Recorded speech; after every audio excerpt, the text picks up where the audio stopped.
Welcome to Wager Talk today, the gold standard of sports betting shows where we talk the talk and we walk the walk. It is a powerhouse show lined up. Yanni is back.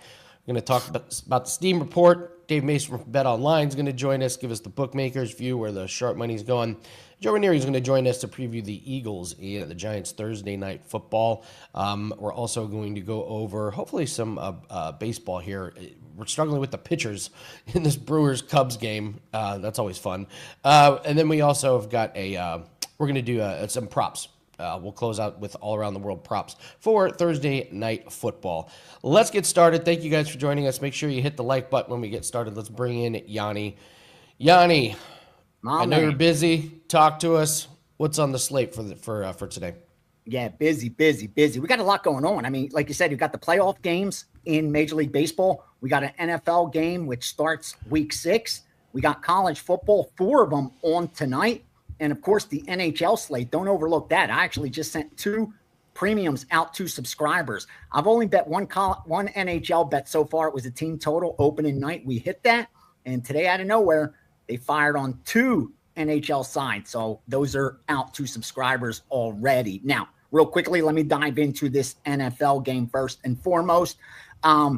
Surprising that we haven't seen a move. And what I mean is the look ahead was right where the line pretty much is sitting right now.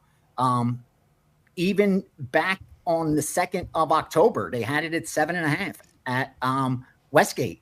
The total is the only thing that really has moved from 42.5. We're now looking at 40.5. And the early under was sharp money related at 42.5. But since then, it's been the public money that's driving that total even lower. So one-sided Philadelphia money, one-sided under money, a lot of Philadelphia teasers, a little bit surprising. The books haven't looked to use any teaser protection on this game. Probably you have a divisional home dog, and they probably get a lot of sharp money on the Giants if they bumped it up that high, up to that 8.5, 9 range. But it'll be interesting to see if they go there. Already seen 8 at Bet Online. But still 7's out there. And that's a perfect example of if you're, to get the best number. If you like the Eagles right now, there's no reason you can't have a -7 in your pocket. And if you like the Giants right now, there's no reason you can't have a +8 in your pocket, even paying a little juice, but having it be worth it. You know what I mean? Getting it at a discount. I really don't have an opinion on this game. We haven't taken a side. We haven't taken a total. I'll see if any player props come in that I could share with subscribers or anything comes in later.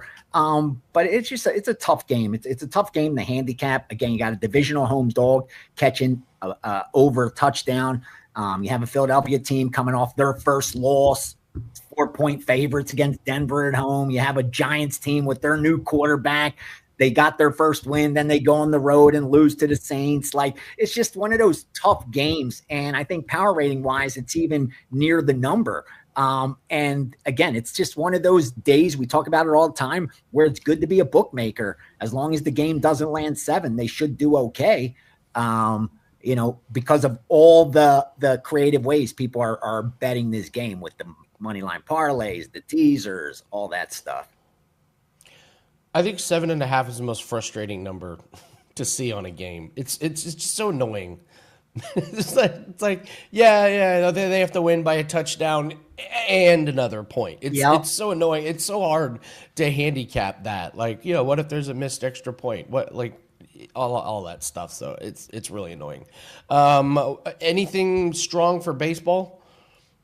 No sharp money yet, except right when the line opened. They hit the Dodgers a little bit, and I think that has to do with also getting out ahead of that public money. Again, when the limits are bigger like they are now in baseball and you can scalp these money lines, there's no reason you wouldn't do it.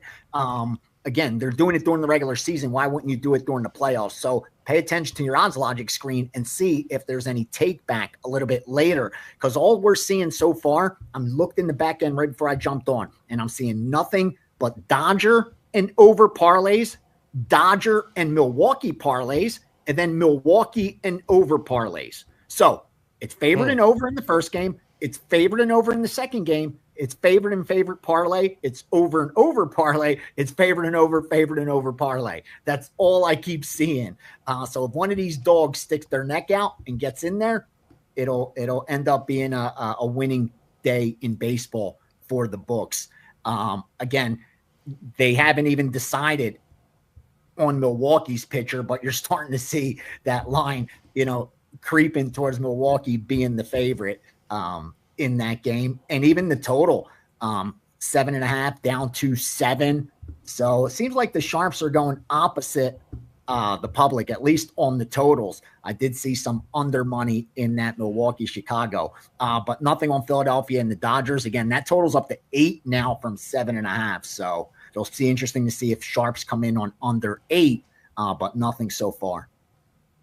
So you say, like, when you say over, are you saying single bets, like they're taking the money line and then the over? Are they parlaying like same game parlays? Same game.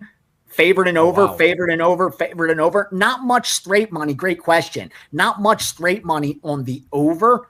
And I think that's why you're not seeing that the line reflect that in the late game. In the early game, it's starting to reflect that because the straight bets are starting to come in on the Dodgers game over. On the late game over, it's just all parlayed to it so far.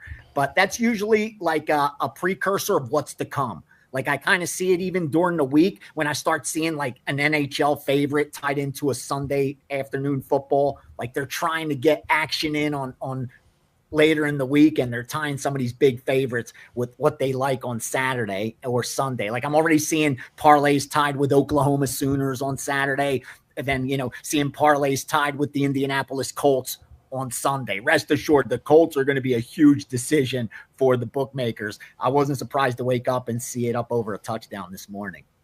Wow. Have you see anything on Southern Miss versus Georgia Southern on this game? That's tonight, huh? Yeah, that got through that key number of 3.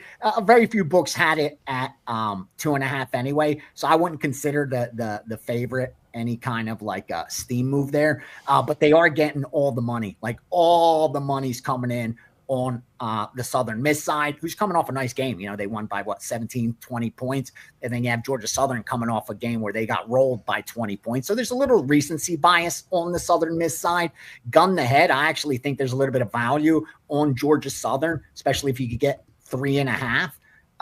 But I haven't taken a position and I haven't seen anything in the accounts yet on that game. Adam, any thoughts on Ravens futures, AFC North?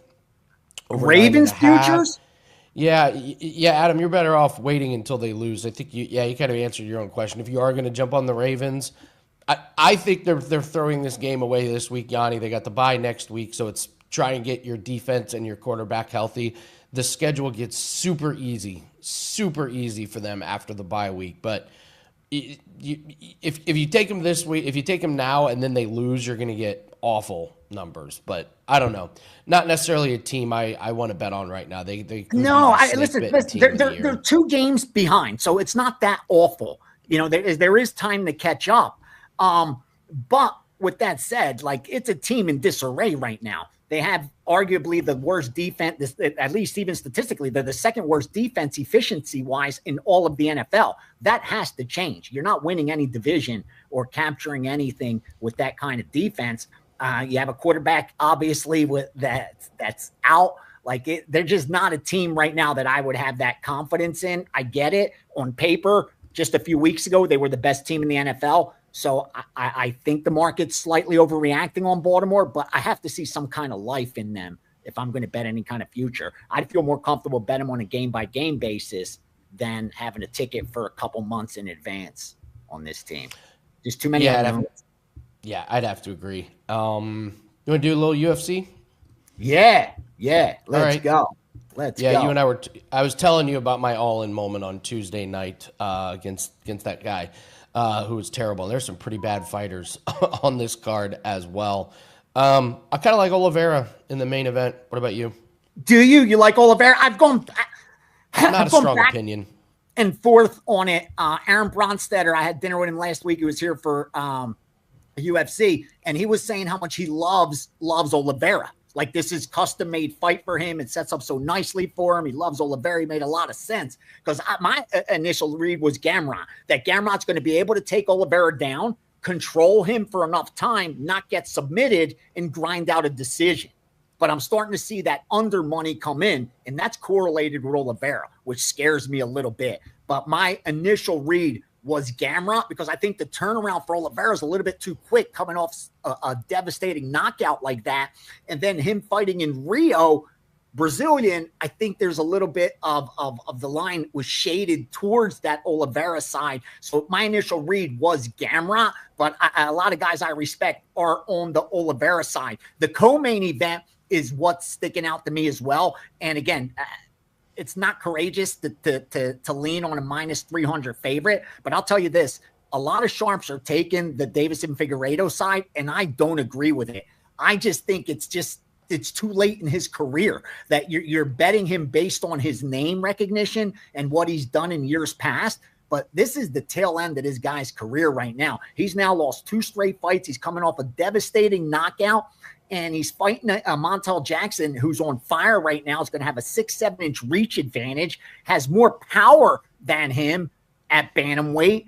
I just think it's a bad matchup for Figueiredo. That's in Brazil as well. That's why you're seeing him get a lot of love. I disagree with that. I bet Denise.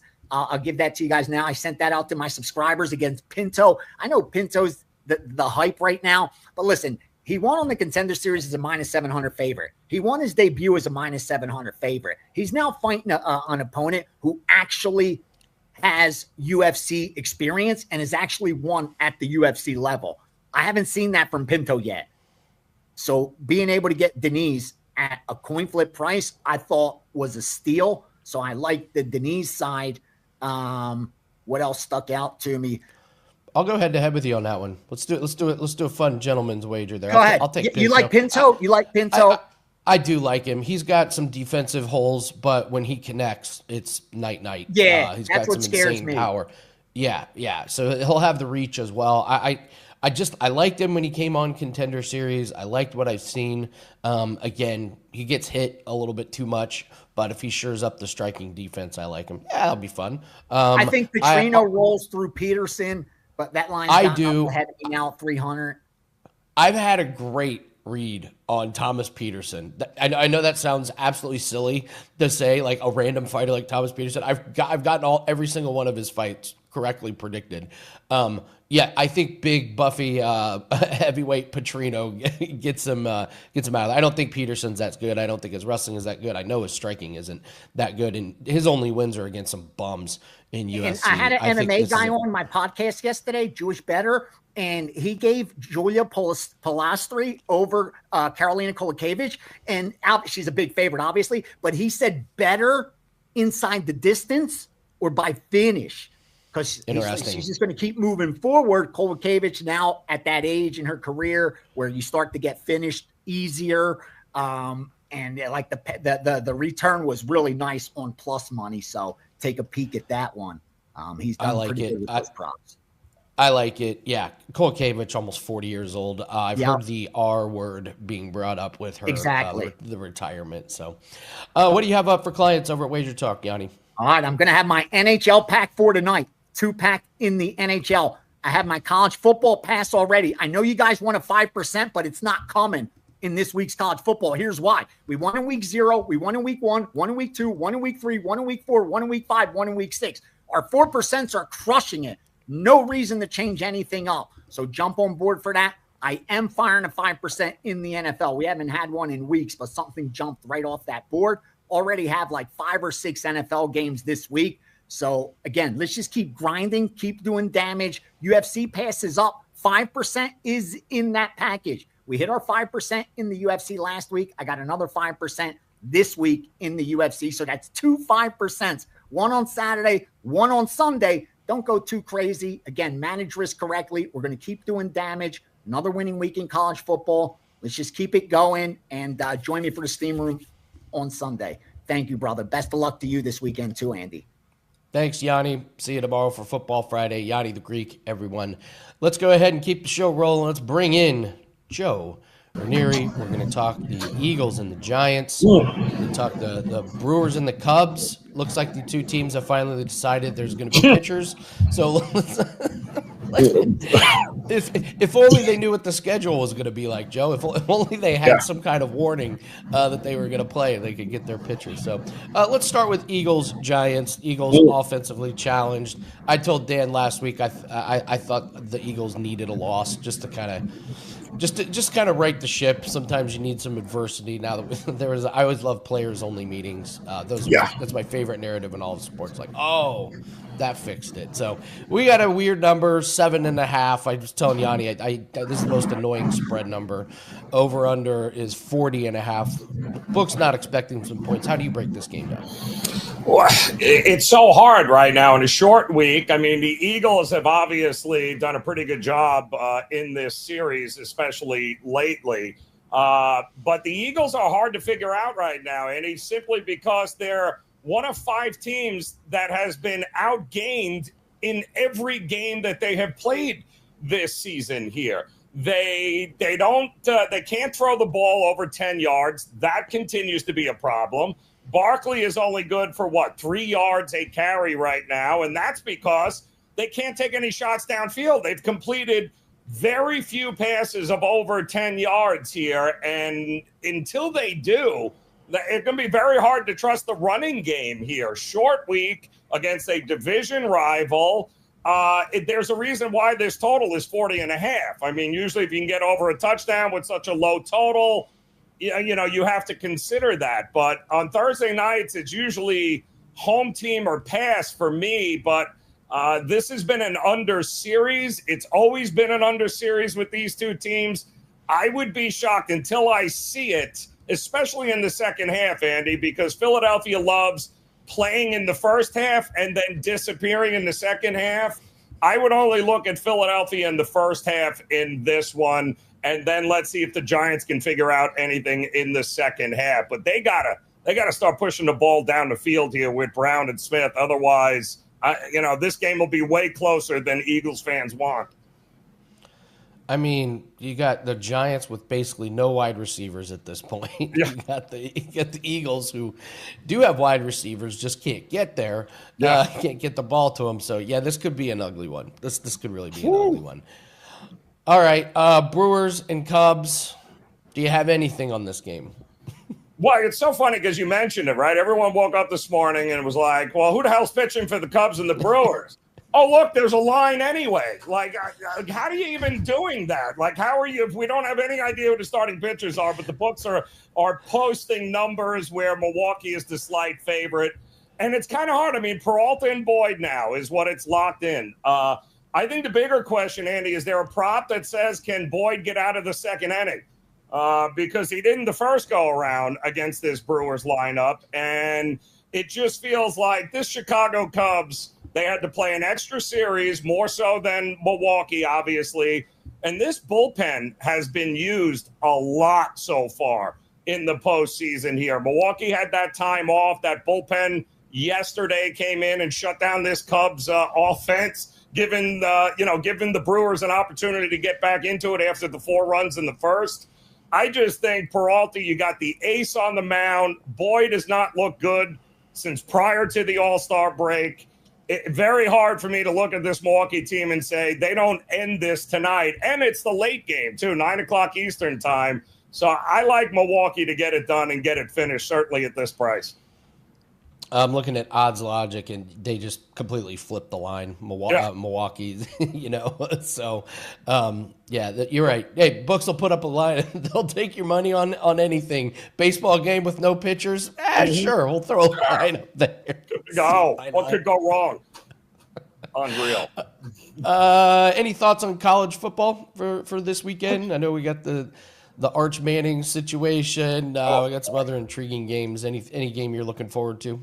They are brutal. I love it. I think the game of the weekend that has the most juice that's going to help determine really what we're going to see in postseason for the playoffs, I think, is this Indiana and Oregon game. I'm looking very forward to seeing what happens in this game because I do think Oregon might be a cut above, part of that top 2 or 3 teams in the country where they're just that much better than everyone else. And last time we saw Indiana with all this hype, right?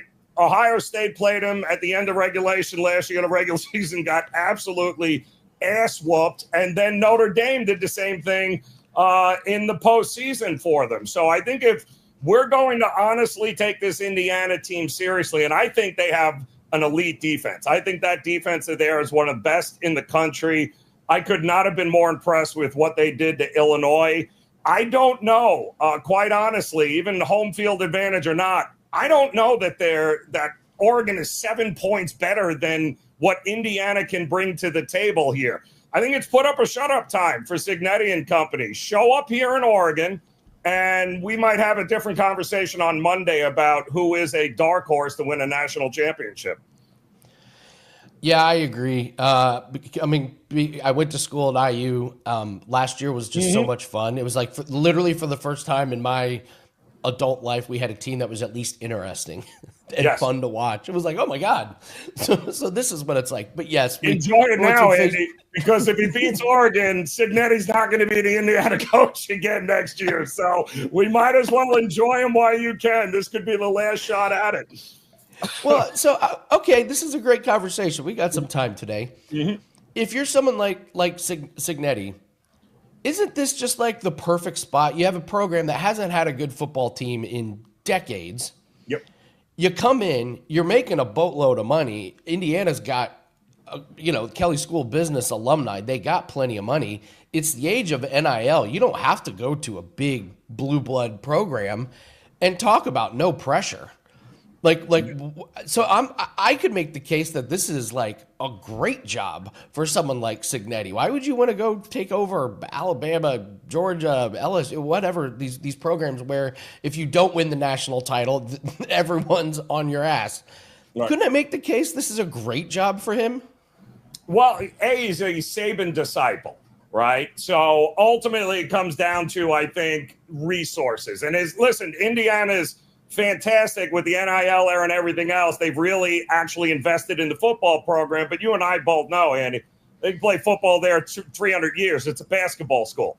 It's never going to be viewed as a football school, right? So, and a guy like Cignetti, been that little fish in the big fish in a little pond here. He loves being the underdog, but that grows old after a while. Can you do it in Alabama? Can you do it at Penn State?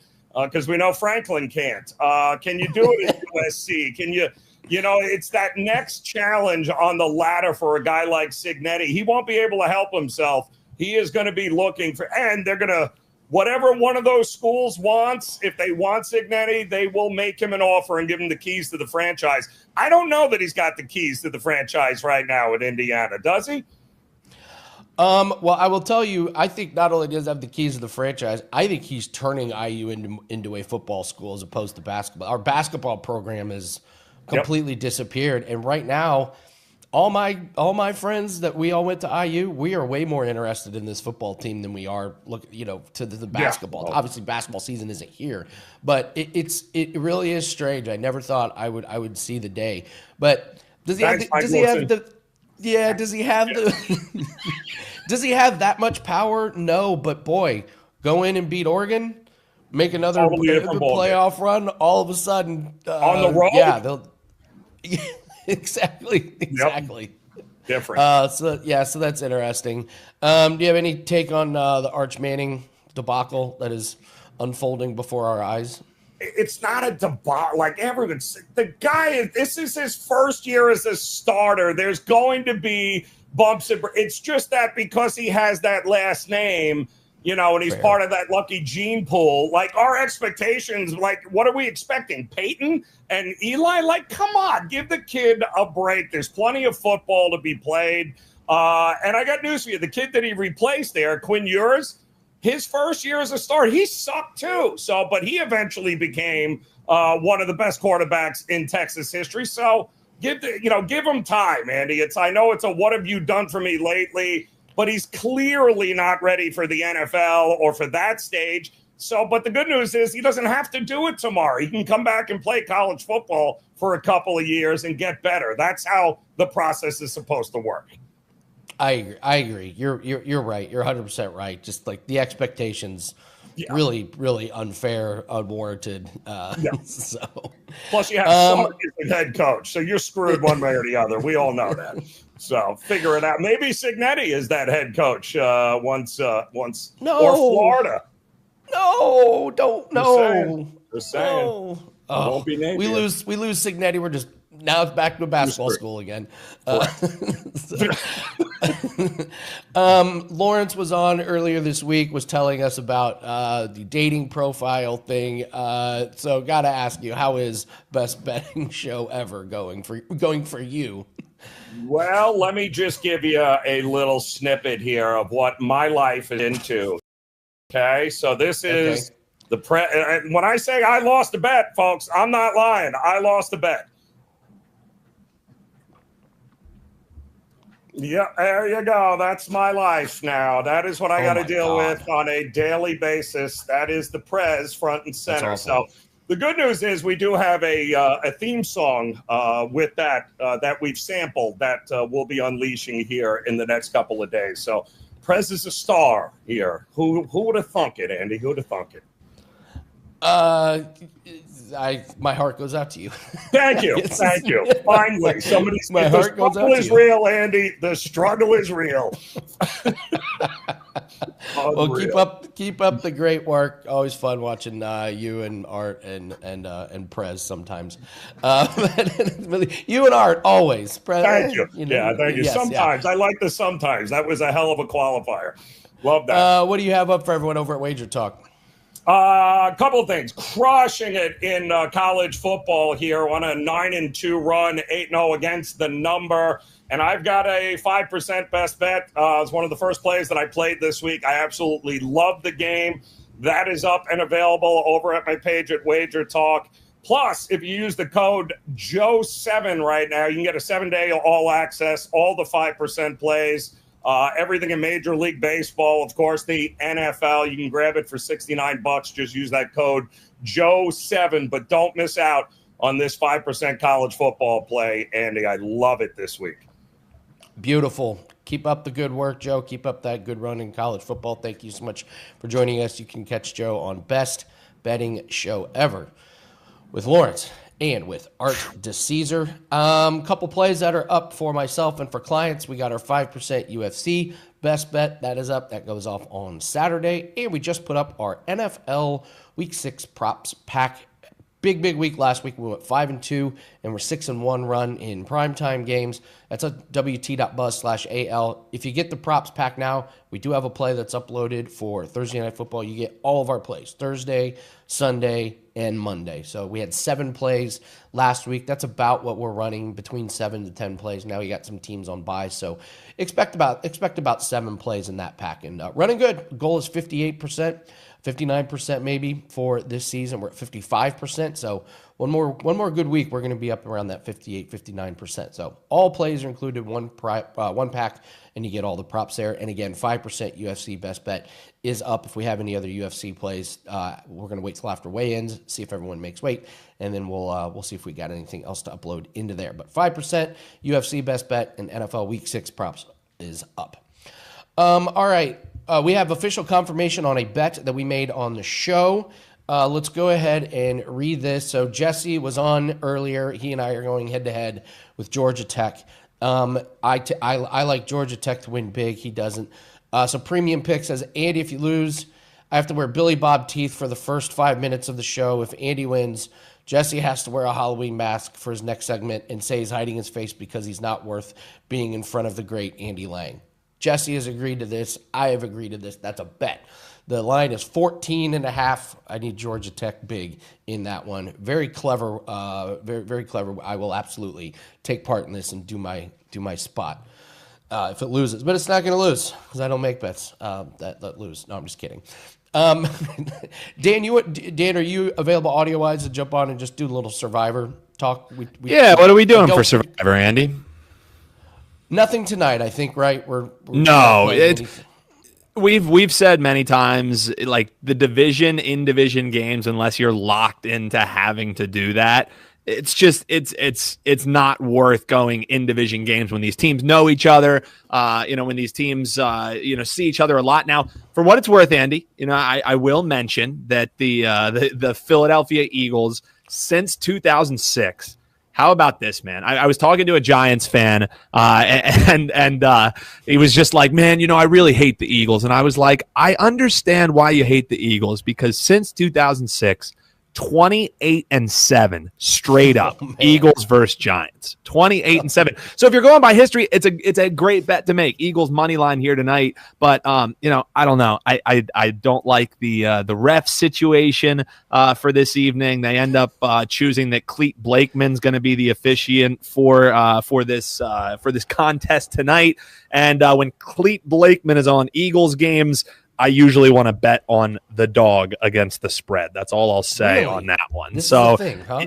Yeah, okay. At least in my experience, I mean, I don't have numbers. I don't have Ralph charts to back it up. But when Clete Blakeman is officiating, it's typically in primetime games, and it skews towards the dog. So usually he's we always talk about that extender, the dude who's the extender. Scott Foster. Scott Foster. Yeah, it feels like Clete Blakeman is the dog whisperer. So I wouldn't be laying 7.5 with the Philadelphia Eagles. That's for sure. I was trying to do some look aheads. Next week is tough, Dan. So we do have the Steelers against the Bengals. The Bengals is an easy team to fade. So I'm looking at that one. Other than that, I mean, you got the Saints and the Bears. If we're looking to try and fade some of these bad teams, you got the Dolphins playing the Browns. You have the Patriots playing the Titans. Yeah, I'm looking for next week. But again, Patriots, they're on the road. You know what I mean? So that one... Yeah, that one worries me a little bit. Pretty bad. Chiefs Raiders is probably the Chiefs Raiders, but again, it kind of goes against our rule of division games. But that Raiders team is so bad, dude. That's a really bad football team. I mean, Commanders Cowboys, that's tough. Colts Chargers, that's tough. Packers Cardinals. Cardinals aren't I'm not high up, but Falcons 49ers. And then Bucks, Lions, Texans, Seahawks. These are tough matchups. No, this is going to be a tough week. Honestly, if I was looking next week, I would probably look towards Broncos, Giants. That might be our survivor pick. But we got to get through this week, Andy. Like early lean for me. I mean, 14-point favorite with Green Bay. I feel like we kind of have to, but they bring in Joe Flacco. Are they sick of losing? It worries. I'm not saying Joe Flacco is a bet on by any stretch of the imagination, Andy. But when you're talking about Survivor in week 6, having a question mark of what will the team look like with a different quarterback, that's a little bit worrisome. I am all in on fading the Ravens. You think? Yeah. Gianni's best Texans on bet on it this week is on the Ravens. That was his best bet. Fine. Rams got to be so mad about what happened last Thursday night. Ravens got pulverized against the Texans. The Texans are not an explosive offense to put up 45 points. They worked last week. No. I think you get another week of fading the Ravens before their bye week. I really do think that they're just running the most vanilla offense. You got Cooper Rush. You got 7 defenders that are out. It's not a real team. It's backups, and it's all backups. Yeah. Their defense, and it does start. It's starting to feel like Harbaugh is kind of losing that locker room, right? Like, how many times have they lost? In the playoffs. It seems like the players are kind of starting to pick back at Harbaugh. So, I could see that one. Again, it's just like a road favorite. Again, it just worries me. So I feel like I might we'll finalize it on the show tomorrow, Andy, when I actually have a working camera and I can come on here with you. But I think you'd be dumb not to use Green Bay, because it's also a really good spot to use Green Bay. For what it's worth. And listen, this is Joe Flacco. That they just traded for a guy that got benched by the Browns. Let's just keep that in mind. That that Flacco, and are they bringing him in because he beat Green Bay? earlier? Is that like, is that what it may be the secret sauce? Although I will say probably the defense that will be on the field for the Cincinnati Bengals is a little bit different than the defense that will be on the field or was on the field, when they were facing off last time. Absolutely. Okay, well, the final decisions will be made tomorrow on But it's certainly not the Eagles. Certainly not the Eagles. I'm a little bit worried. I don't know if the Eagles lose outright, Andy. But yeah, I'm taking the I'll go on over because Bet Online's hanging at 8. So I'll take the 8 with the New York Giants. I think it'll be a little bit closer of a game. So that's what I'm betting tonight, Andy. And I'm actually on the East Coast for a wedding right now. So I don't have to call a bookie to put this bet in. I can just open my phone and do it. So this is very nice. It's so weird. You and Jim, our friend Jim Malero, both have Friday weddings this week. It's honestly, it's the most random. If you're gonna do a fall wedding, do it on a Friday. You know what I mean? If you're gonna do a fall wedding, do it on a Friday. So I'm okay with it. And then tonight I'm in New York. I'm in Jersey City right now, and then we're gonna go to a bar. There's a bunch of Giants fans. So after we do the rehearsal dinner, we're gonna head on over, and it'll be me versus everyone. I have Eagles gear to wear underneath my nice outfit. So I won't embarrass the wife by going full Eagles gear, but there will be Eagles gear on me beneath my nice clothes. This is great. I love it. David says, who gets who gets married on a Friday? Well, when you're having a wedding in Jersey City, you save a couple bucks and do it on a Friday. Dude, I told the story when I used to work at a hotel. It was the Conrad in Indianapolis. The price for the exact same thing was almost double from Friday to Saturday. Yep. It's brilliant. It's brilliant. When you go to a baker to order a cake, you never tell that baker that the cake is for a wedding. Never. Because that same cake just got marked up. The inflation on that cake went crazy just because you said the word wedding. Yeah. You order the cake, and then when you show to pick it up, you bring the little bride and groom figurines and put them on yourself. A couple bucks, more like a couple thousand. Yeah, Block, I was talking couple bucks for a guy like Gianni. You know what I mean? Got a couple bucks for a guy like your man VR. We'll finalize Survivor. Don't forget Football Friday is tomorrow, guys. Huge show. Every Friday we get ready for the weekend. But let's give out some props. Last thing, David Talk only getting 7. Yes, they're only getting 7, but if you use the WagerTalk live odds screen, you can see that there's 7.5 at DraftKings, 7 pretty much painted, but you're seeing that off market at even money, so it probably won't stay there for long, but Bet Online is hanging an 8 right now, and that is why I specified I'm going to take the 8 on Bet Online. Love it. Great stuff, Dan. All right, let's do some props for today, and we'll also got a same game parlay, so we go all around the world, and this is all about the game tonight. We're going to start with Jalen Hurts anytime touchdown. He has not scored in back-to-back games. You have to go back to 2023, the last time he's gone back-to-back weeks without scoring a rushing touchdown, and that was in Week 18 when he didn't play the whole game. So we played this at the beginning of the season. It hit. The price got out of control. We're going to come right back to it. Jalen Hurts anytime touchdown tonight. Cam Scatabo over 12.5 rush attempts. This is an offense that is really light on weapons for the New York Giants. With all the injuries, he's had 15 and 25 the last 2 weeks. And listen, if Dan is right and this game is close and it's within one score, they are going to keep using him. He's going to get the ball a lot, and they're going to try and limit the big plays that Jackson Dart is forced to make. But when Jackson Dart throws, he's not going to have Malik Neighbors. He's not going to have Darius Slayton. So look at this backup tight end, Daniel Bellinger, over 1.5 receptions. This is too low. He had 4 targets and 4 catches last week. Very, very thin. Cam Scatabo is going to be catching some passes. And this is just an entirely low number on a team that doesn't have hardly any wide receivers outside of Wan'Dale Robinson. So look for them to use the tight ends to get some chunks off of first and second down. All right, let's do a same game parlay. This is a really, really easy one. I only have 2 legs for this one. I'm going to go with Jalen Hurts to not throw an interception. He doesn't have one this year. He's not been throwing to the other team. He's also not been throwing to A.J. Brown, but he hasn't been throwing to the other team. So just take him to not have an interception. I'm going to take a sprinkle in 25 plus receiving yards. Scatabo. He's getting plenty of targets. He just needs to break one decent one. You get 10, 15 yard chunk off of a screen pass. I think he gets here again. Limited weapon. So that gets you a nice price at plus 266. Hurts, no interceptions, and 25 plus yards receiving for Cam.